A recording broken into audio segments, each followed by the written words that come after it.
Good day, everyone. I'm Angel, founder and CEO at Futech.io. We take the guesswork out of decision making by matching service providers to service seekers in an easy way. We have proven matchmaking methodology, which has generated our service providers nearly $1 million worth of revenue. Our focus is helping SMEs and startups in finding new customers that are ready and willing to buy. Today, I'm super excited to be joined by Xabiso Nodada, co-founder and head of product, the Hipster at LULA. Xabiso oversees product, vision, strategy, design, growth, and marketing at LULA. He's focused on collecting and understanding customer insights to arrive at product decisions. He's been in the profession in terms of the tech space for over 15 years across various companies, which include the State Information Technology Agency, CETA, and I hope I pronounce this correctly, Zimele Technologies as well. Xabiso, it's such a pleasure to have you today. Welcome, my friend. Thank you so much, Angel. Thank you so much for having me. Thank you for hosting me. Great introduction. I don't think I've had anyone actually ever introducing me that way. Probably my co-founder is usually the only person that I've had who's done an introduction of me. That well. Thank you so much, I'm Angel, for having me. I'm looking forward to be having this conversation with you. Fantastic, fantastic. Like I said, such a pleasure to have you here today. Now, just to kick us off, I'd love to know, please can you just tell me a bit more about LULA? What do you guys do? So, LULA, very interesting question. But what do we do? So essentially what we do, LULA is a shared mobility platform for businesses and for communities, right? So our core business is staff transport, shared commuting and charter services for individuals. So we also have a software as a service business that we do offer to some businesses and transport operators. So the company was officially founded, the founding date, it was in 2016 as an all-in-one mobility platform for public transport. So we pivoted our business model in 2018 after the company was, we accepted by Startup Bootcamp. They selected us as one of their top 10 startups in Africa. That was around 2018. And we have since, pivoted our business to what we're focusing on now, which is, B2B shared ride service. Fantastic, fantastic. I think you mentioned a number of things I'd love to dive into there that you just shared. But I think where I really want to start is, what made you start a mobility company? So I think like the premise of where what our business, the foundation what our business is built on is that without access to transport, you can access economic opportunity, right? And I think it's something that sometimes we usually take for granted. Transport, how easy it is for some people to get transport and how hard it is for some people to get transport, right? So that basically means that you need to have transport for you to go to work, right? For you to go to work, and to go to work, you can get paid, and getting paid, which means that you're able to feed and you're able to basically provide for a family, right? So it was that basically had us start the business. So one of the things that for me in my journey, basically getting to having started this business was I was based in Pretoria for some time back, right? And I was sitting and I was waiting for a bus, right? I'm waiting for a bus. There's a bus that's 5 o'clock, and there's, unfortunately, where I stay, there was only one bus. So what basically happened was that I was sitting there, and then I realized that when I was standing there, that I didn't have cash, right? And I was like, oh crap! Now I need to go and find an ATM so that I can get cash, so that I can get into the bus. And in all of that, my thing was, what got me thinking there was, we need to basically have a better system, right, that allows us to basically be able to navigate the transport system in South Africa, right? And one of it was that we also need to digitize how we basically, get on, hop on, and hop off on the transport, right? So I started playing around with that idea. Spoke with a lot of my friends, and one of the questions that came from one of my friends was, why do you want to basically do this thing? Why not do other things, right? Some of them knew that I like playing video games. They're like, why don't you just go and develop a game instead, right? Make a lot of money. And one of the things that I basically said to them was like, it's not really going to make, an impact to my grandmother, right? Because me building a video game, yes, I'll make money, but one of the things that I'm passionate about is, changing people's lives, having an impact on people's lives, because I think I'm more, being part of the solution, not the problem. And that's where my thinking was. And I think from there, I was, introduced to my co-founder, Velani, through, mutual family friends. And we sat down and we had this conversation. Amazingly enough, is that we actually spoke to someone about the same idea. And that person decided that the two of you need to actually sit down and have a conversation, right? So that's basically, how I, personally got into that, and we had that conversation that, what fleshing around like this problem of transport, that it was not only just about digitizing it, right? We also learned through that looking at transport system in South Africa, it's fragmented, right? For you to get into a taxi, get into a bus, and get to a train, you needed to use different forms of media, different cards that you basically need to have. You need to have a card for a train, a card for a bus, right? So this basically means taking you back to like the original idea of what LULA was, right?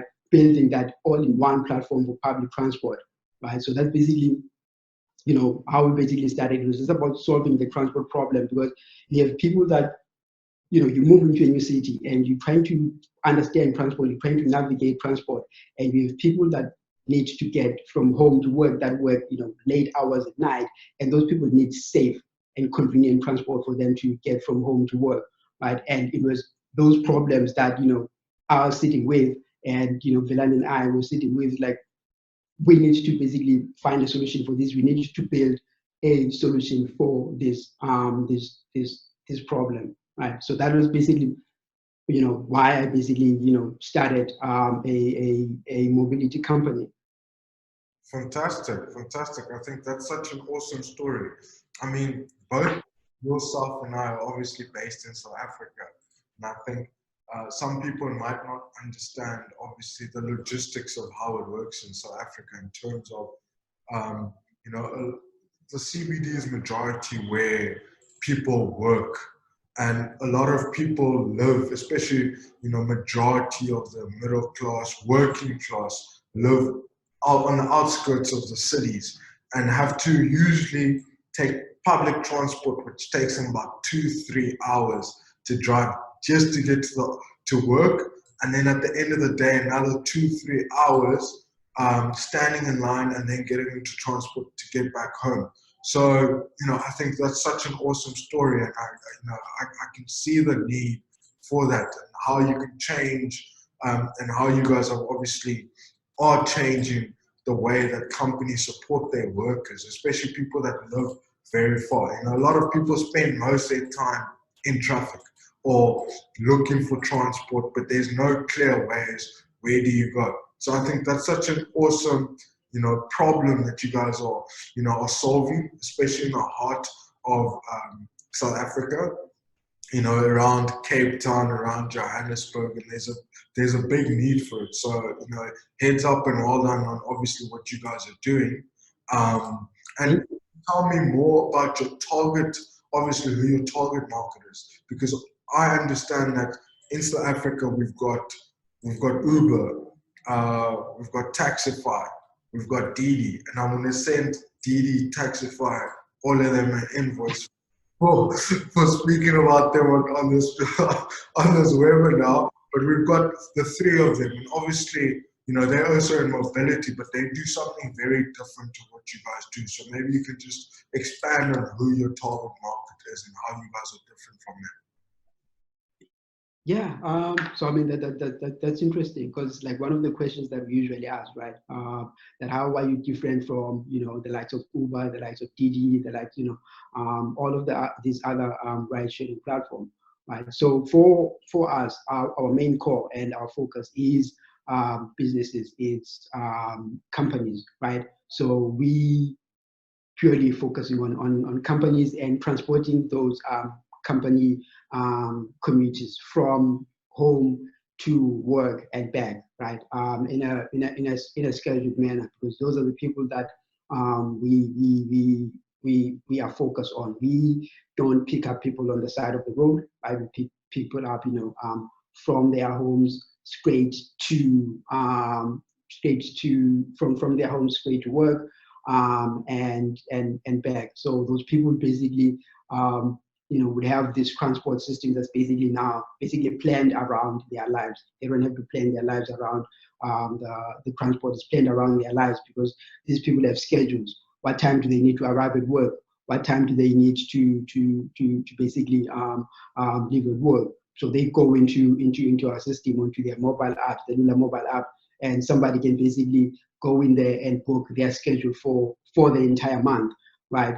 Book their schedule for the entire month, and then they basically get picked up from home to work, and back. If there's days that they don't want to ride, or it's days off, they can go onto the platform and basically cancel those rides that they don't need to be taking, right? I mean, to touch on the thing that we're talking about, like some people might not really understand, you know, that the logistics around, you know, transport in South Africa, right? There's like few stories, like from some of the companies that we currently work with, that basically saw the value in them using us as a platform. As you know, that in South Africa, that if you have people that, you know, work certain hours by law, you know, a company needs to basically provide transport for them, and they need to provide a safe transport for them.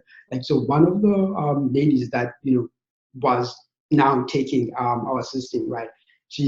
One of the things that she said, so this is an old lady, an auntie, right? One of the things that she said, it's like a sad story, right? And she was like, you know, before she started using LULA, one of the things that she needed to do was that every day when she's at work, before she leaves work, she needs to put on her sneakers, her running shoes, right? Because she knows that she's going to go catch a taxi, and this taxi is going to drop her somewhere, right, close to her house, but she needs to run, right?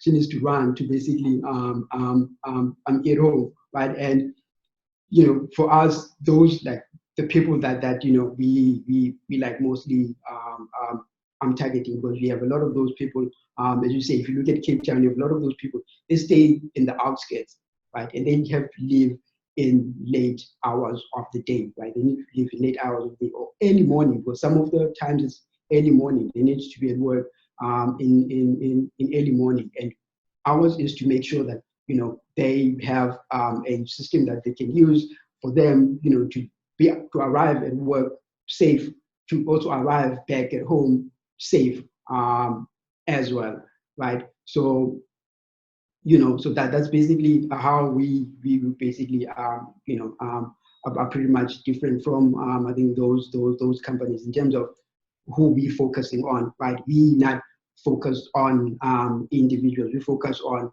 you know, businesses, group of people, right? Because one of the things that's big on us is our impact on the environment, right? So we care about the environment. We want to reduce the CO2 emissions, you know, and because to reduce that, you need to remove, you know, the number of cars on the road, right? So those are like, you know, the things that are like key to us, that makes us different, you know, from mostly of those ride sharing platforms that you've mentioned. Fantastic. I see that. You know, safety first, you know, caring about the environment, you know, some key things there that are important in this day and time that we live in, you know, as a business. You know, when you were speaking there, you just took me back to when I just finished high school. And as I finished high school, my parents were like, it's time. It's time for you to earn your own stuff and to do your thing. Didn't even take me a breath, and I had to get into the restaurant industry and be a waiter. And I wish, back then there was such a service such as this. I mean, I was fortunate at the time, if I got it correct, that I had a motorbike license and I had a motorbike, so I could motorbike. But there were times where my motorbike was in repairs, and I had to look at public transport. I had to wait on the side of the road, wait for a taxi to come, and then when it comes, it waits to fill up. And when it fills up, it first goes the opposite direction to where you're going, and goes through every single road, before you get to your final destination. So I can definitely see, the need for this. I wish there was something like this for me when I was obviously still in industry.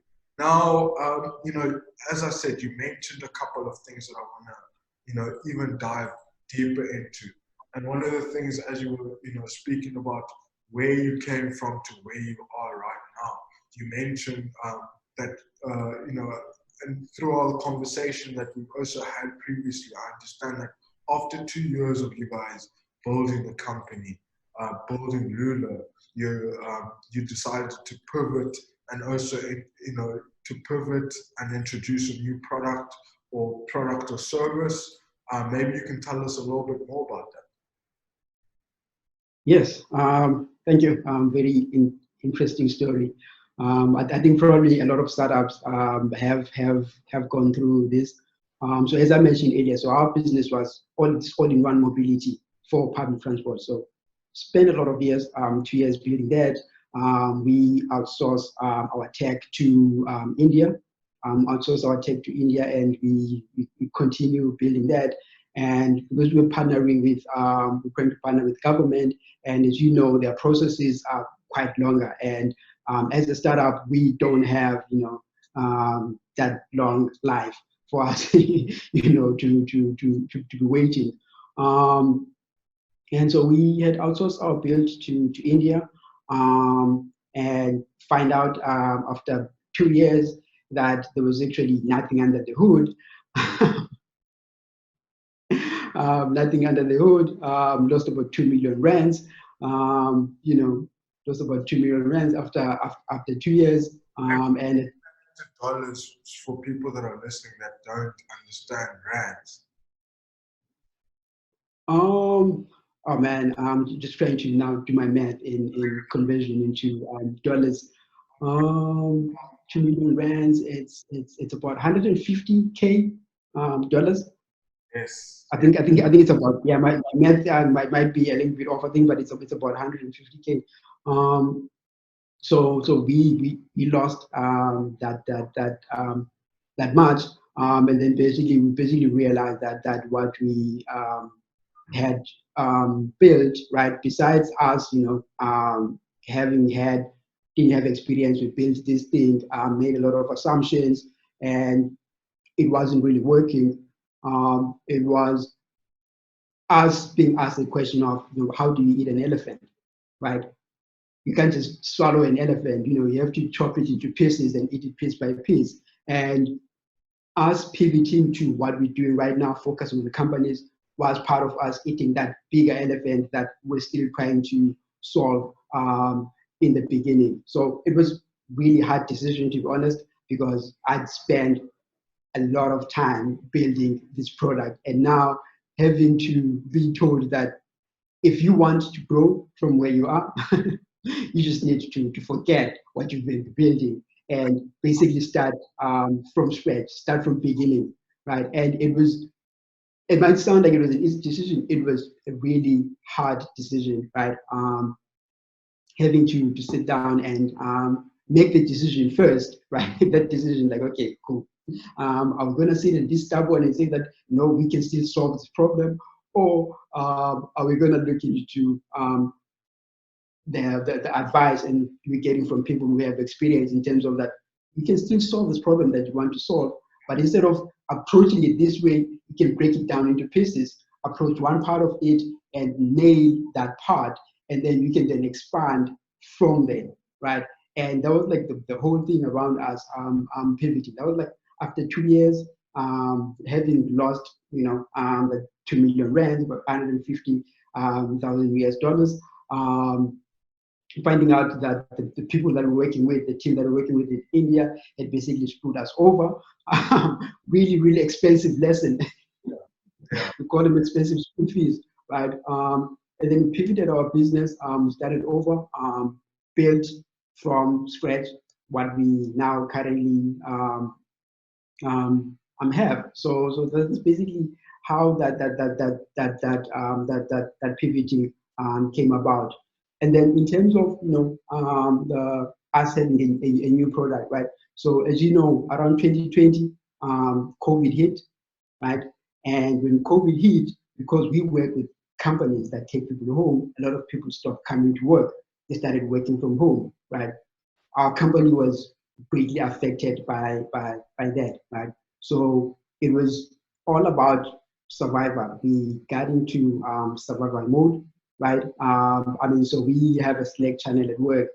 We created a new channel called it's called Warzone, Wartime. Yeah, called Wartime. So we're basically talking about the plans of basically surviving COVID. So through that and the conversations with some of our clients that we're having, we found out that some of them wanted to basically sell stuff to their employees, right? And we're like, oh, wait a minute, we have private partners and we have vehicles that are not being used.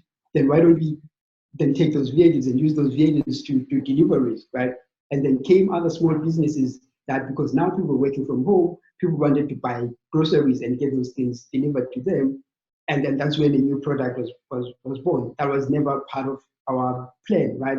Of us now having a delivery platform, right? And we started, building that incrementally, that platform of having people use our platform to now also do deliveries and using the same vehicles and the same driver partners that we have. And that was all through COVID, right? Because a lot of those companies that were working with us had started working from home. So some of them, it didn't even make sense for them to have to be signed up to LULA and to be using us as a platform, because nobody was basically coming to work. So that was basically how we basically came up with that new product in such a time. It was just us saying that, we going to survive, and we had hope and believe that, things are going to get back to a normal. It might be a new normal, but people will still need to be at work, because even through that, we also learned that in South Africa, a lot of companies cannot afford to have people work from home full time, because some people, in terms of having tools and the resources, they still need to come to work. Wow, jeepers.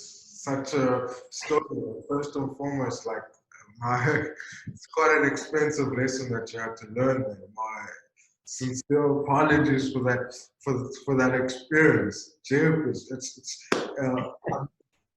If you look at the good side of that, is that at least you were good for it. You learned you could still survive, because many companies, many startups die from such a expensive mistake. And I think what's really been great for us is to embody that whole scientist mentality. Is that you have that hypothesis, you throw it out there and then you prove it. The sooner the better, and be willing to let go. Now, I can understand that after 2 years to have to face this situation and have to let go, and also to not hold on to that resentment and anger for the company that obviously. Angel, it was hard, Angel. It was hard. I mean, when you look at my face right now, it looks like it was an easy decision, but it was hard. Yes. Oh my goodness, man. Well, look where you guys are now, and you've survived. You survived. You didn't just survive that, but you also survived COVID through innovation, which is great with what you guys did with deliveries. Are you still doing deliveries at the moment? Yes, we're still doing deliveries. However, it's not our core. It's not our core focus. It's sort of like a value add service. So we do have some companies that are using for example. So one of our companies that we work with local. So we do staff transport. We do staff transport for local, right? So one of the things that they do that they use us the most, because they were like one of the people that basically asked us that. Can we basically use you guys to basically send some stuff to some of our people that work home? Because right now, if you look at it, we in this era of remote, hybrid, flexible work, right? So I have people that work from home sometimes and sometimes work from the office. So what they basically would do is to also want to send stuff to those people. So it's a service that we have, but we're not focusing on that service. Our core is just staff transport, shared commuting, and charterized. So we do have some companies that are still using the platform for that have signed up for deliveries that are using the platform. And then we have, like as I mentioned, companies like Yoko that are doing staff transport, and they're also doing deliveries as well. Okay, fantastic. That's, I think those are some nice partnerships that you have with, say, Yoko and a number of other companies that you just mentioned. And through this journey that you've had now, areas that I just wanted to understand, are you still outsourcing to India, or do you have in-house developers? Where I found, because we looked at, on our side, we looked at, do we outsource or do we have in-house? And the thing is that we found that outsourcing, what happens is that, if it goes well and they don't, you don't have an expensive mistake, that they give you a finished product and the optimization and maintenance isn't there. So you've got this, and as users are using your product, they might give you a lot of feedback that you might have, that you want to do. And it becomes expensive to do that. Where if you have in-house, you're always innovating, you're always maintaining. It's a lot easier to pivot. So I'll be interested, to understand, obviously, whether you still outsourcing or whether, you have in-house. And then I also would love to understand, what other challenges did you face, at the time, besides COVID, which is a huge thing, besides this outsourced company?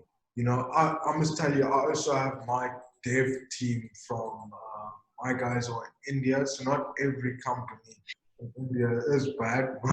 My guys do a phenomenal job.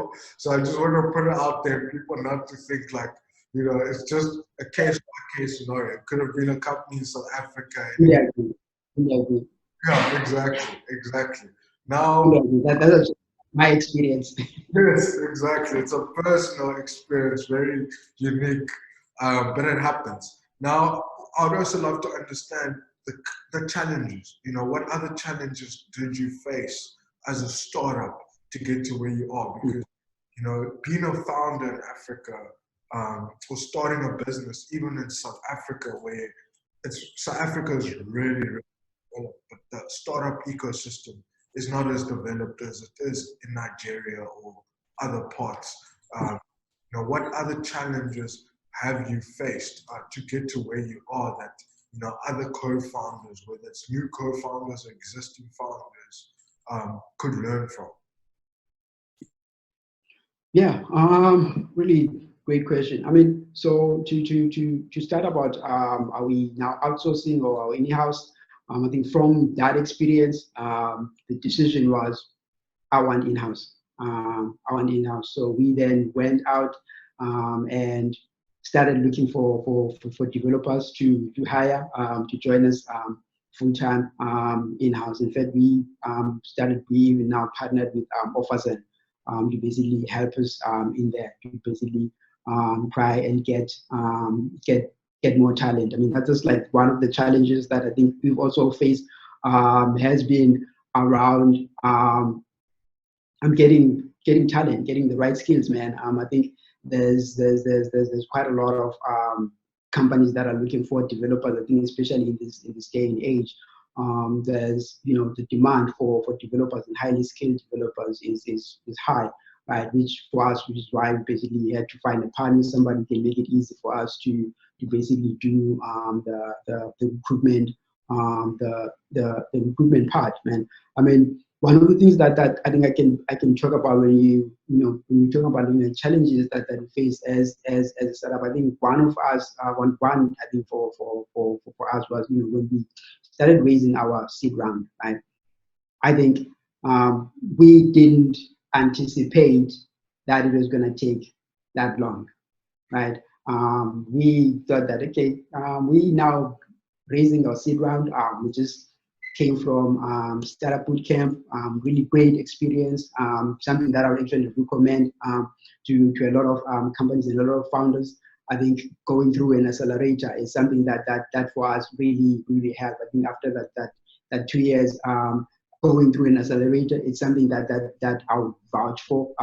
Not startup bootcamp per se, but it was really one of the best for us. But going through an accelerator, that basically had us question a lot of our assumptions, right? We had a lot of assumptions that we didn't even know that we had assumptions. So that was something that I would recommend that go through that, because I think it will help you in terms of validating your assumptions. So now going back to the funding thing, didn't anticipate it was going to take as long as it took. It took us about 2 years to raise a seed round. It wasn't even a lot of money. Yeah. It wasn't even a lot of money, but it took us about 2 years to basically raise and finally fully close our seed round. I mean, to basically take it back, our company was bootstrapped by Velani and I. We bootstrapped in the beginning, and then from there it was families and friends. We went through stages whereby you sitting with a shrinking bank account, revenue is not growing, and you have people that are sitting there and they basically also waiting for their salaries, and you're raising funds on the side, and things are not moving as fast as we can. And I mean, one of the things that happened to us a couple of times, we've had a lot of investors that basically said no at the 11th hour, right? Think about a situation whereby you're sitting and like, said what? I missed that. They said no at the 11th hour, like no at the 11th hour. So we had these conversations and like, okay, cool. Now we getting to the close, and they're like, no, not right now. And that time we had put everything into building this relationship with these investors, and then now you're looking at things like, oh wow, it's about to be month end. And I knew that this money was going to be coming. Now there's nothing in the bank account, and it means that as founders we needed to make ways and find ways. And thankful to some of the angel investors, man, that believed in us and they believed in our vision, that actually came through for us in such in some of those times, man. I mean, some of the challenges that we learned was even through hiring, right? It is not just investors, even through hiring. I think the saying that says that hire slow and fire fast, right? Yeah, they say that they like hire slow and fire fast, and honestly, we're doing the opposite, right? We're hiring so fast, and when things were not working out, and we're letting people a bit slow, and those were like really hard lessons, because I think one of the things about me as a person, I believe in people. I'm a people's person, right? So I like to give people chances, right? And sometimes it's always a thing of really not a good fit, and learning how to be able to gauge those things and be able to see those things from a distance. Okay, this could be a great person, right? Could be a great person, they're fully skilled, but they might not be a good fit, for my company. And I think those are some of the things that I think it was a challenge for us, because we never I never expected those things. I don't have HR skills, and it's things that I found out that as a founder, that as you mentioned, you have to wear, you have to wear so many hats. Right? You have to wear so many hats. I need to be HR. I need to be a mentor. I need to do finance. I need to design. And all those things. And I think learning, to basically know that I can't do all these things, right? I need to be able to build a team of people that I can be able to let go on some of those things, because me doing all these things by myself, I'm still not going to grow. The business is still not going to grow. I need to let go some of those things so that I can be innovative and be able to do, what I do best. So I think like those are like some of the things that I think for us were like real challenges. And I think also I think even though some companies knew that they basically had the problem, and basically getting them to understand what we do, right? In the beginning, earlier, you were talking about how we different from these companies, Uber, Bolt, Didi, and every single time we stayed in that situation whereby people thought that we're this type of company, and we had to learn how to make sure we communicate well who we are and what we do. Fantastic. And tell me, in terms of the accelerator program that you went through, I think some of the discussions that are out there about accelerators right now is that there's a lot of accelerators. Not every accelerator actually accelerates you. I mean, for founders that are considering accelerators or not considering accelerators, what are the key learnings that you think you took away from the accelerator that assisted you in your journey to bring the company to the position that it is today? As well as you spoke about, the raise taking you 2 years to raise, and bootstrapping on rands, which is never easy. Depending on where you stay. If you stay in Johannesburg, you could make it, but if you stay in Cape Town, it's very, very expensive to be bootstrapping in rands in Cape Town. But I would like to also understand, as a South African tech company and founder, did you raise your funds in South Africa as well? Those seed stage funds that allowed you guys to go forward. Because I know the journey, as you're raising funds, it's never easy. You're speaking to multiple people, multiple different investors. They want to know your story. They want to know how you're different. And especially if you're doing something particularly different, they have a picture in your head. And you're a storyteller. The better you tell your story, the better the conversation becomes. So just on those two things that I would love to understand, obviously. Yeah, thanks. The second one. So in terms of our seed round, so we have some South African VCs that basically did invest in our companies, and then some of them, most of them is between international companies that actually invested in our company in Japan, France. That those are the type of funds that people that basically did invest in our company. Those are the people that basically did believe in us, right?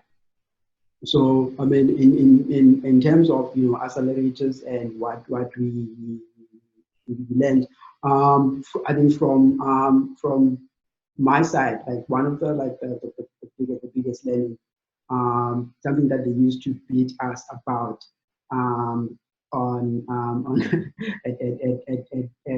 Startup Bootcamp was that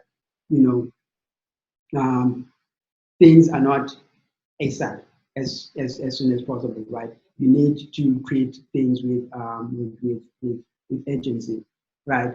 And I think those are like one of like the key learning, right? I mean, a simple thing as follow up, right? So before Startup Bootcamp, speak to someone, send them an email, they don't respond. Send a follow-up email, they still don't respond, and you're probably going to send another one, right? Basically, hey, I'm following up on that email that I followed up that time. And it kind of became that was like one of the things that they were basically like, you don't do that, right? So the way the program was set is that we would go through these things whereby they would talk to us about different things, psychology of being a founder. How do you present your business? How do you set your pitch? How do you talk to investors, right? So they'll basically guide you through those things. And one of the things was that they know that sometimes founders can get basically screwed by some investors that are not being honest, right? So they basically set you up with like those things in terms of saying that, okay, cool, these are the things that you need to also look for when you're looking at investors. This is how you basically talk to investors. When you approach companies, this is how you basically approach companies to basically sell them.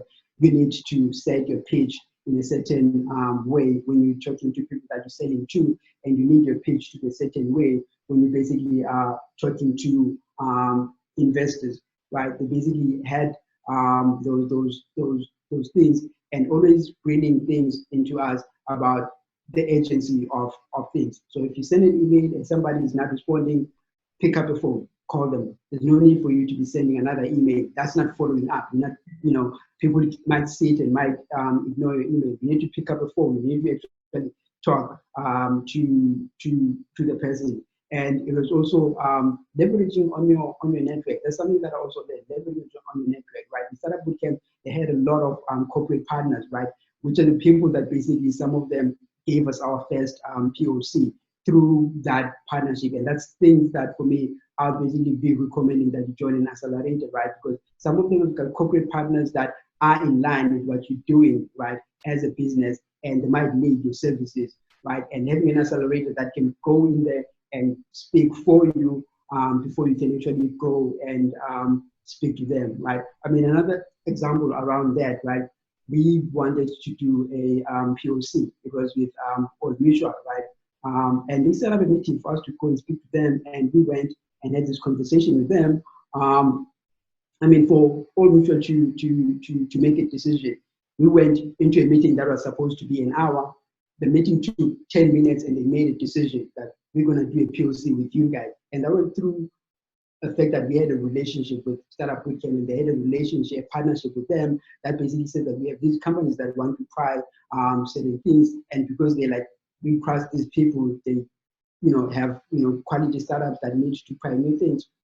Let's introduce these people and do a lot of POC, which we think that are basically helping us validate that is there actually a need for what we're doing, right? Is there actually a market? Are there people that need this service? And so that those are like some of the things that are basically saying that you can go through an accelerator. It can help you that way, right? And then and in terms of VCs, there are some VCs in South Africa that are looking to fund early stage businesses or early stage early stage startups that people can go and be on the lookout for, right? That we do. It's not only foreign companies that only invest. Yes, sometimes some of them don't fully understand what a startup is, the nature of a startup. Some of them approach it, the American way. Some of it, it is like one of those things. They might not approach it based on the environment or the geographical location, right? But it's things that you can always work through with them. Fantastic. No, that's awesome. And tell me, are there any, you mentioned just now that there's a number of, early stage, say, whether it's VCs in South Africa that are looking for early stage companies in South Africa. So for founders that are listening in, that are based in South Africa, could you name one or two of those that they can look at Yeah. So I mean, like one of the companies that basically invested in us. So we had IDF, we have IDF Capital that invested in us. There's Launch Africa that also invested in us, right? And we also have Edge Growth. That's like one of the other companies that also invested in us. Those are like local companies that did invest in us as a business. Fantastic, fantastic. That's awesome. And I think obviously you've shared so much today, especially around your journey, around your experience, your challenges, your highs, as well as the lows, which has been fundamental. And I've really learned a lot. And what I would like to understand now, obviously, besides on the Futech platform, where can people find you? I mean, so if you, because I'm not really huge on social media, but I mean, for me, personally, let me start this way. So the company is available on social media, right? LULA LULA Loop, on Facebook, Twitter, Instagram, and LinkedIn. You can find us there. You can find the company there. And then for me, you can find me, I think, on Twitter and LinkedIn, at Xabiso Nodada at LinkedIn, and at Twitter, or at Xabiso Nodada. So I think for anything that's probably, if you wanted to talk to me or ask me anything, right, around business, or that kind of thing, I mean, you can reach out to me on Twitter or on LinkedIn. Those are like the two main platforms that I use. Awesome, awesome. Follow this guy, guys. So, thank you to everyone that's tuning in, that's watching in. The show was brought to you by Futech.io, where we take the guesswork out of decision making by matching service providers to service seekers in an easy way. Thank you so much for your time, Xabiso, and thank you for everyone watching. Any last words, my friend?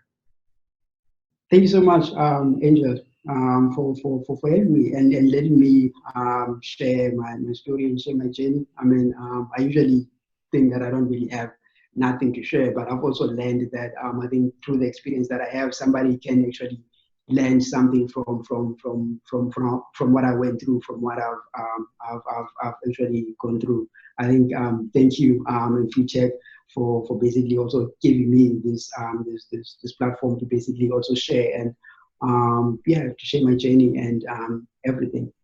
Fantastic, fantastic, awesome, awesome. Thank you so much.